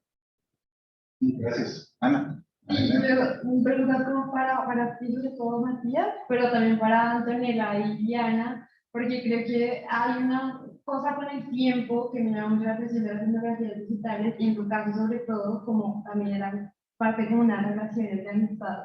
Me llama la atención cómo dividías el trabajo de campo, digamos, y tu trabajo, o como tu relación con ellos, pero también en el caso de por ejemplo, de Diana, que trabaja con influencers, como, no sé si creo que nos comentaste que la seguías desde antes, entonces, como, ¿cuál era esta división? Que, claro, yo entiendo que no tiene que ser clara, no tiene que ser como, esto es el trabajo en campo y esto es lo que hago como por ocio o lo que sea, pero sí más o menos en términos de tu investigación, como la hacías, y también para entender en el grupo de Facebook, cómo determinabas esos tiempos, no sé si llevan un diario de campo, como que nos pudieran hablar, obviamente, brevemente, tiempo de esa división. Y ya, ya, dale. Bueno, cuando conocí a las social media influencers, a ambas, lo primero que hice fue tomarme unas fotografías para así generar más confianza con los fans, y también les pregunté, ¿tienen ustedes en las métricas que les dan y las estadísticas que les da Instagram, seguidores? Sí, y una de ellas me mostró y me dijo, se conectan más, hago aparte mis posts en la noche, el fin de semana a tal hora, al mediodía. Entonces ya hay horas establecidas donde hay mayor tráfico de personas, ¿no? Que están conectadas, que pueden conectar, que pueden compartir sus historias. Entonces hay momentos claves del día, también, claro, dependiendo de la coyuntura política nacional. Por ejemplo, ahorita estamos todos en shock en Perú, pero hay puntos y que ellas ya sabían que también los algoritmos también ya les decían dónde conectarse. Entonces, yo ingresaba a esas horas para también poder verlas, poder participar también, poder conocerlas. De hecho, es en la noche.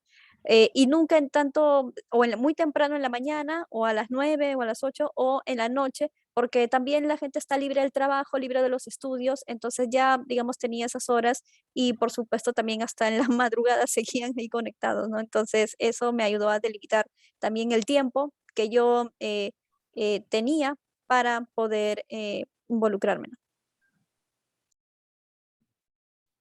En mi caso, como la primera vez que yo entendí o pensé que quizás la dimensión temporal podía ser como decidora, importante, fue también a partir de otra anécdota, que había uno de los niños del grupo, digamos, en algún momento tenía rastas y después se las cortó, estuvo pelado mucho tiempo.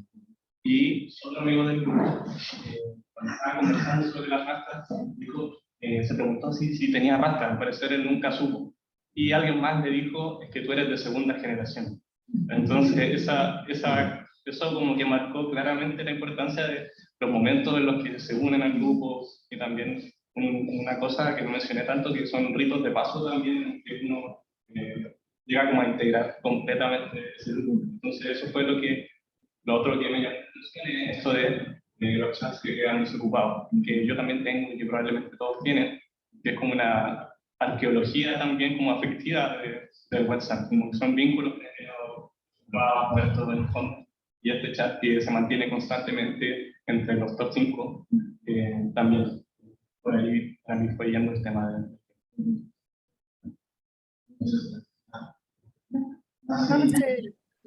Perdón. Vamos a escuchar a Federico y después escuchamos a Antonella. Pero que Antonella va a responder. Ah, sí, es verdad. Sí, Antonella. Gracias.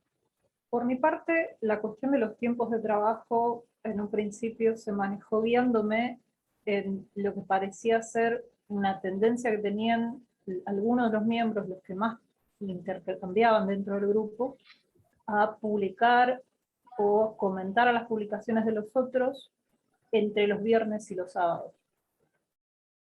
Básicamente esto se daba porque muchos de ellos son gente mayor o gente adulta con trabajos muy estables, que durante la semana no tenían tiempo de intercambiar o de usar el grupo como un lugar de ocio. Y desde ese lugar yo traté de hacer mis prácticas de una manera más intensiva en esos tiempos, justamente los sábados, sentarme con la computadora y empezar a interactuar con ellos, leer algunos de los posteos antiguos, sin obviamente dejar de ver las notificaciones cotidianas que recibía por supuesto, solo que le ponía más énfasis a las de los sábados. Por otro lado, también en los acercamientos preliminares al campo, algo que hice fue sentarme un par de días seguidos y revisar el historial de publicaciones para más o menos ver qué códigos tenían ellos para presentarse, porque algo que tiene este grupo es que recibe miembros nuevos todo el tiempo. De hecho, algunas de las fotografías que pudieron ver en mis diapositivas son fotografías que tomé yo y que utilicé para presentarme, decir, bueno, yo soy estudiante de antropología, me gustaría hacer mi tesis con ustedes, les dejo estas fotos del cementerio, espero que les gusten en ese sentido. Lo cual, como dije, llevó un par de días y tomarme el tiempo y las horas de sentarme y leer lo que hacían y más o menos ahí determinar cada cuánto ellos interactuaban. Después están las personas que hacían preguntas más bien administrativas, que esas podrían publicar en cualquier momento de la semana, pero que recibían muchas menos respuestas y en, digamos, momentos mucho más, de tiempo mucho más cortos, periodos de tiempo más cortos. Espero que te haya servido la respuesta. Gracias, Antonella. Gracias. Ahora sí podemos escuchar a Federico. Adelante. Sí, muchas gracias a todos y todas por sus presentaciones. Para contarles a todos también de la pregunta que menciona Ana. Ana conoce como un poco de mi trabajo, pero me gustaría compartirles a ustedes como lo que implicó para mí esta pregunta, y es que las apuestas eran algo que no paraba, porque virtualmente se puede apostar a cualquier hora del día. Hay eventos deportivos que suceden y las casas de apuestas cada vez ofrecen más mercados. Entonces eso sí implicó una dificultad muy dura porque tenía que estar pendiente de muchas cosas, sobre todo porque me fijé con apostadores que apostaban a diferentes deportes que sucedían a tiempos dispares. Y personas que se dedicaban, en el caso diferente al de ustedes, a esto el 100% de su día y de sus días. Entonces, implicó para mí una organización adicional y unas decisiones metodológicas como de no seguir a algunas personas y seguir a otras, y de tener todo muy esquematizado en un Excel, para saber a qué deportes apostaban y cómo apostaban, y llevar notas de campo, con lo que sentía cuando me sentía abrumado, tener descansos, apagar como el celular o desconectarme de las redes sociales un tiempo. Pero solo como ese comentario. Y ahora sí mi pregunta, es sobre todo hacia Diana, eh, y es cómo es el abordaje hacia esas figuras, que tienen miles o millones, no sé si en el caso de la persona que tiene muchos seguidores, ese abordaje hacia esas personas. Sé que las conociste en eventos, pero no sé si es tan fácil. A mí, yo tuve dificultades cuando aproximé a esas personas que no respondían fácilmente, y pues en mi caso no podía llegar a alcanzarlos porque eran personas que no, pues no hacían este tipo de eventos públicos. Pero sí, mi pregunta es cómo pensar que con tantos comentarios, tantos seguidores, tantos me gustas, cómo uno aproxima a pensar o a hablar con este tipo de personas, más allá de ese encuentro que tuviste con ellas, y cómo pensar que se construye, no solo que las personas se construyen su subjetividad a partir de lo que siguen en esta influencer, sino que la influencer también puede que se construya un poco a través de lo que piden o hacen sus fans. No sé si me podrías como Ujú. hablar un poco de esas dos cosas. Sí, claro, Federico. Muchas gracias por la pregunta. Quizás no tuve tan poco tiempo para explicar en la ponencia. Eh, yo llegué a ellas, sí es cierto que son celebridades, que en este caso sí se necesita no solamente generar contenidos mediáticos a través de las redes sociales digitales, sino que en este caso, como ellas al ser social media influencers, tienen sponsors. Sus auspiciadores son marcas de ropa, de maquillaje. Hay una que incluso Katia Esquivel es Tommy Hilfiger, es Essica, es decir, son marcas grandes, Adidas, Nike. Entonces van a eventos en centros comerciales, porque aquí también, y uno un poco esto a tu propia ponencia sobre el capitalismo, también ese capital económico, ese capital cultural, social que ellas tienen, genera una tensión con los propios esfuerzos y sus propios fans. Como ellas vivan a esos eventos porque tienen que representar, son embajadoras de esas marcas, ahí las pude abordar, y fue también una negociación, Miguel, porque les dije, me gustaría trabajar en una investigación sobre sus fans, ¿no? Entonces ellas se sintieron ambas más que contentas, alabadas, ¿no? Un poco ahí la celebración del propio yo, de que, ay, bueno, entonces puedo tomarme una foto contigo, hablar contigo, derivarme a tus fans. Sí, porque claro, fue en un evento que aproveché donde ellas estaban ahí y no se negaron. Y al tomarme las dos fotografías, cuando contacté a las fans que las conocí en Instagram, a 12 chicas, bueno, a más, solo que algunas no me quisieron responder o no quisieron participar. En total fueron 30 personas, ¿no? La mitad no quiso participar. Pero el hecho es que esa atención de las fans, esa permanente atención, también genera que, que las propias influencers generen estos contenidos mediáticos, estos posts, estas ideas, estas imágenes, que también saben que es el agrado de las fans. ¿Por qué? Porque ellas se deben a sus fans. Ahí hay una tensión que he encontrado, porque una influencer no lo es si no tiene fans. Es muy fácil también dejar de seguir. Es muy fácil, si ellas tuvieran opiniones políticas y a mí no me gusta, te dejo de seguir y te cancelo, ¿no? Y te cancelo y te cancelo. Entonces ellas también se cuidan mucho y están en permanente atención o contacto con ellas, porque claro, no les conviene dejar de tener a las fans, ¿no? Y las fans también están vigilando. De hecho, ellas mismas me cuentan que las vigilan, sabemos cuál es su discurso con los animalitos, cuál es su discurso con la ecología, las prendas de ropa ecológicas, el discurso con el maquillaje, el discurso con tal. Entonces, claro, hay una permanente tensión de que ellas tampoco pueden salirse de ese discurso de autoayuda, ese discurso del body positive, ese discurso también de las marcas, de la ropa, de los viajes o eso, porque si no, saben que están vigiladas, ¿no? Y también no se rompe, eso es un vínculo en plena negociación, en mucha tensión que, bueno, no se rompe, ¿no? Entonces, no, tampoco no es tan fácil, no lo tiene tan fácil como parente. Gracias. ¿Tenemos alguna otra participación? Yo quisiera comentar algunas cosas que me llamaron mucho la atención de todos los trabajos. Realmente me parece muy genial que compañeros en Latinoamérica estemos pensando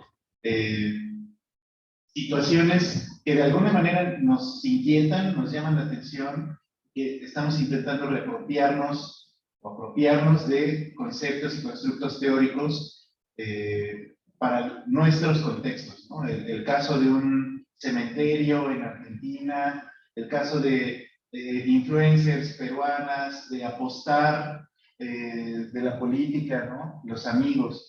Y bueno, no sé, en el caso de Matías a mí me llama mucho la atención esta intuición que tú tuviste para ir construyendo preguntas de algo que es tan cotidiano como la amistad. Siento que de alguna manera tu reflexión apunta hacia cómo funciona la amistad. Esta reflexión que tú tienes sobre WhatsApp, que digamos, la has focalizado en Internet, podríamos pensarla también en lo que puede ocurrir en un espacio, no sé. Y creo que ese proceso de extrañamiento es complicado, separarse, ¿no? Yo hace un rato, Ignacio, te hacía esta pregunta sobre la masculinidad y tal, que siento que implica otra dimensión de extrañamiento, porque tú como hombre, a lo mejor, como hombres estamos habituados a ciertas prácticas, ¿no?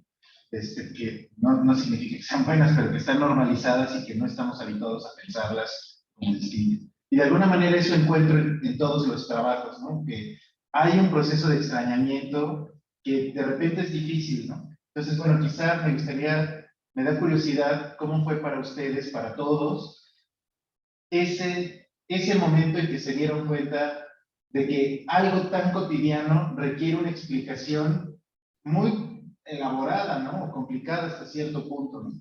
Entonces, no sé cómo, para ustedes cómo fue ese descubrimiento. No sé en qué orden quieren participar, pero... ¿Te puedo comentar? Sí. Un poquito. Sí.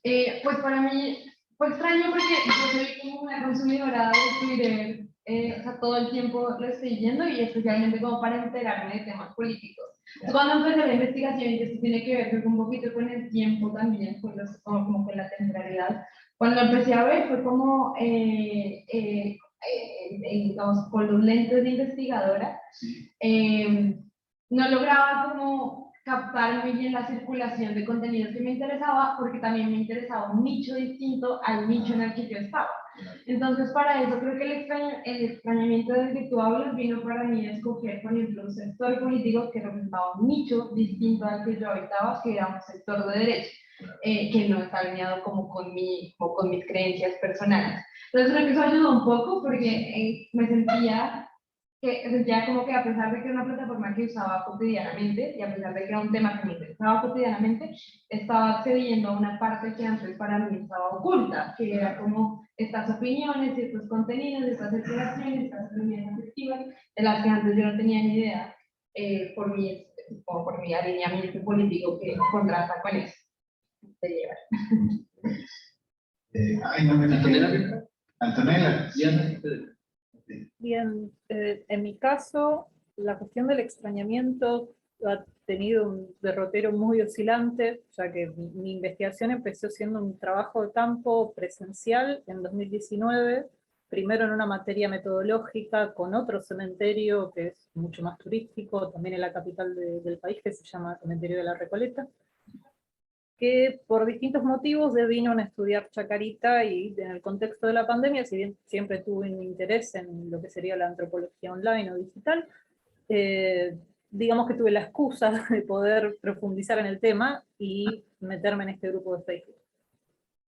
Por un lado, como yo ya no era una usuaria muy asidua de la plataforma, como lo había sido quizá en la adolescencia o incluso un poquito más tarde, al comienzo de la carrera, mi extrañamiento con Facebook en sí no fue tan fuerte como uno podría suponer, ya que habían ocurrido muchas actualizaciones en el medio, la interfaz era distinta. algunas cuestiones como el orden o la prioridad de los posteos habían cambiado mucho, cuando antes eran meramente cronológicos, ahora iban por más importante, quiera uno saber lo que significa más importante también. Y entonces el extrañamiento no puedo decir que no haya sido tal, pero era una cuestión más sutil. Ahora bien, en el momento en que me encontré con algunas de las disputas que mencioné en la ponencia, estas cuestiones que tienen quizá que ver con el turismo versus el morbo, queriendo decir morbo en el sentido de fascinación por algo desagradable, esta idea de fotografiar cementerios, o en lo político, ahí sí tuve un choque porque algunas de las opiniones de los miembros eran totalmente contrarias a las mías, y me encontré a mí misma asintiendo con mucha vehemencia cuando leía que alguien les respondía. En mi mente incluso dije, pero qué señora tan desagradable, en términos mucho menos elegantes, por supuesto.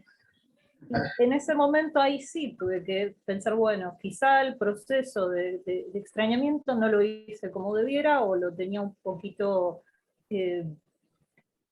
sepultado por las circunstancias.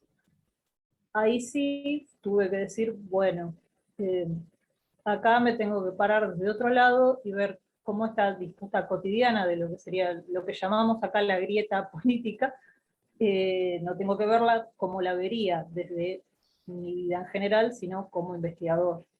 O la opinión sobre el necroturismo, o sí o necroturismo no. Exactamente lo mismo. Gracias por la pregunta. Muchas gracias. ¿Diana? Diana.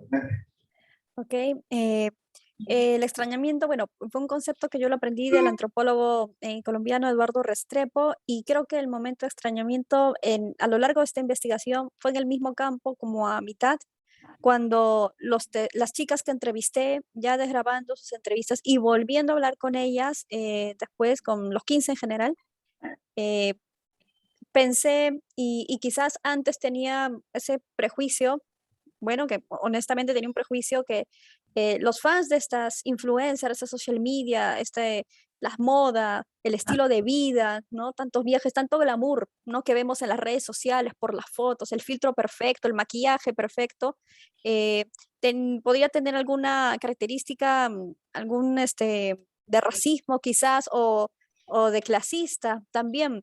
Pero cuando ya hablé con ellas, el extrañamiento, el momento de extrañamiento fue que más bien estas narrativas del body positive, del amor a uno mismo, quiérete tal como eres, hacía que, contrario a lo que uno pueda pensar, no, las chicas no eran racistas, es decir, no también discriminaban como uno podría pensar por el estatus, ¿no? Porque que una tenga más dinero para comprarse una cartera de Louis Vuitton, o hacerme el viaje a Bali, a Dubái, como estaba un poco de moda, no era así, más bien me parecieron más abiertas, más tolerantes, más una sensación de compañerismo, incluso sororidad, a lo que uno podría pensarse, ¿no? De que voy a seguir a una modelo como en los 90, voy a bajar de peso para estar igual que la modelo. No, más bien, porque también la moda, como ellas describen, se ha adaptado a tantos cuerpos de las mujeres, y aquí viene la reconstrucción de las subjetividades y estas narrativas de que se ha adaptado eso a mí.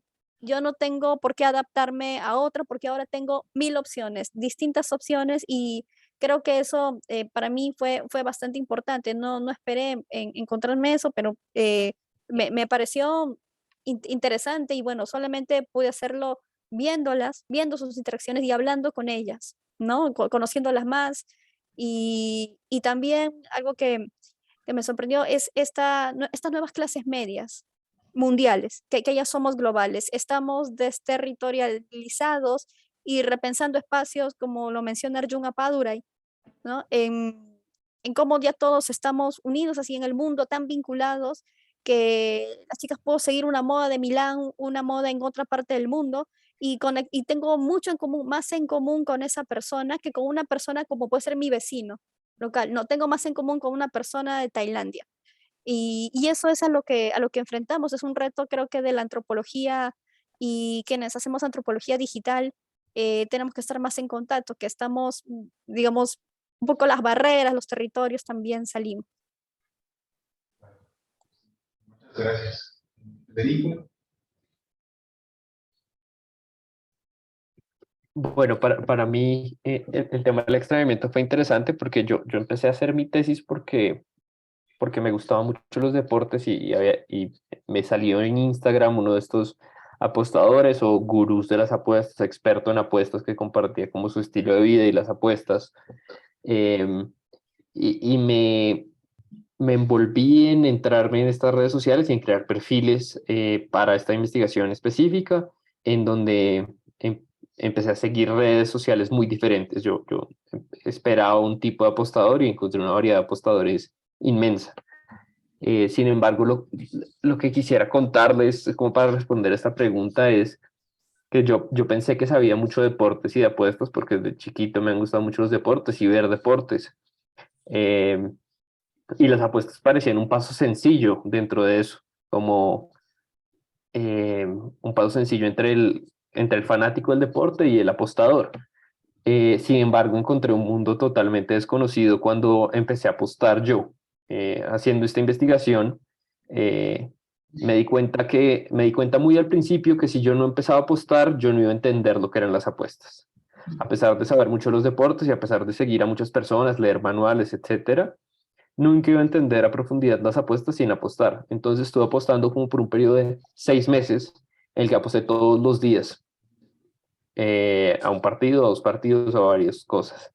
Y fue ahí donde empecé a darme cuenta de lo que era apostar. Y fue ahí donde llegué a un terreno nuevo y empecé a sentir lo que siente un apostador, a vivir lo que vive un apostador y a tener una atención eh, constante. Entonces, pues, yo creo que el trabajo antropológico siempre es un poco autoetnográfico y en mi caso fue muy autoetnográfico porque empecé a involucrarme y a entender de manera personal y pasándolo por mi cuerpo lo que se sentía ser un apostador y las motivaciones detrás de apostar. Y creo que eso responde un poco a esa sensación de extrañamiento y de entrar a mundos nuevos y entrar y salir. Que en últimas lo que yo pensaba y ahí lo he hablado con Ana es como que ese salir nunca está en un salir, porque si yo estaba apostando, a pesar de que ya no estaba concentrado en una red social o algo, seguía pensando en eso y muchas veces pasé noches escribiendo mi tesis y al tiempo teniendo un partido de básquet en el que había apostado. Entonces, lo que eso involucraba me parecía muy lindo y muy interesante y creo que nutrió mucho mi investigación hacerlo. Muchas gracias. Matías, no sé si tú quieres agregar. Para mí, eso, el extrañamiento comenzó antes de la investigación con un extrañamiento sobre mí mismo, en el sentido de chats grupales o de personas también que en su momento fueron como importantes para mí también en el sentido emocional y que dejaron de estar activos. Entonces, esa como quizá ausencia o ese cambio también, o transición hacia otro espacio dentro de WhatsApp, me dio a entender por mis mismas sensaciones que había algo quizás detrás de un poco más de la simpleza de organizarse o de compartir información, etc. Y posterior, tiene que ver con esto como de la dificultad quizás de estudiar la amistad, que tampoco es un tema tan cubierto. Me di cuenta que para poder entender a los estudiantes tenía que estar ahí en esos espacios, tenía que aparecer, tenía que permanecer, tenía que estar disponible también, y así es como también se construyen esos vínculos. Entonces era imposible estudiar la forma en que se creaban esos vínculos sin formar uno yo.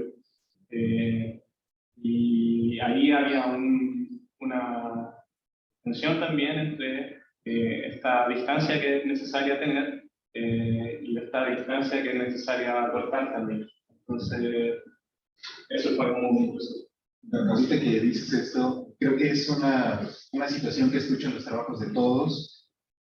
Alguna vez tomé un curso con Rosana Huber y ella decía que en el trabajo de campo tú debías siempre sentirte interpelado de alguna manera, que el trabajo etnográfico te enseñara algo nuevo sobre ti mismo, sobre el mundo, sobre los demás. Entonces creo que algo así escuchamos en cada caso, ¿no? Aprendes algo nuevo sobre los deportes, ¿no? A lo mejor si no te involucras tú apostando, no entiendes cosas, ¿no?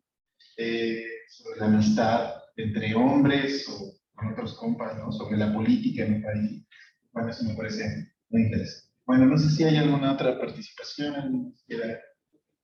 Estamos ya sobre el tiempo, nos quedan 5 minutos, pero bueno, creo que ya estamos todos agotados. Así que les agradezco a todos su participación. Realmente disfruté muchísimo escuchar sus trabajos. Entonces, bueno, muchas gracias Diana, Antonella, Federico. Muchas gracias por acompañarnos a la distancia. Seguimos en contacto.